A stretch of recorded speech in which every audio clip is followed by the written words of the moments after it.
কার সম্পদ কতটুকু, কার ক্ষমতা কতটুকু, এতে আল্লাহর কাছে বিচারের কোনো হেরফের হবে না।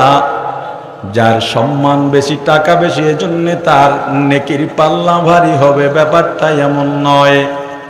যে বেশি সুন্দর তার নেকের পাল্লা ভারী হবে, ব্যাপারটা এমন নয়।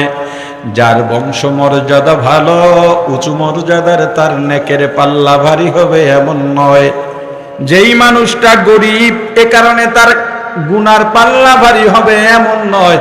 যেই মানুষটা কালো, কালো হওয়ার কারণে তার গুনার পাল্লা ভারী হবে, ব্যাপারটা এমন নয়।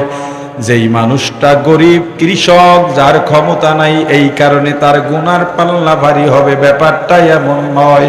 ব্যাপারটা কেমন? এসবের দাম আল্লাহর কাছে নাই।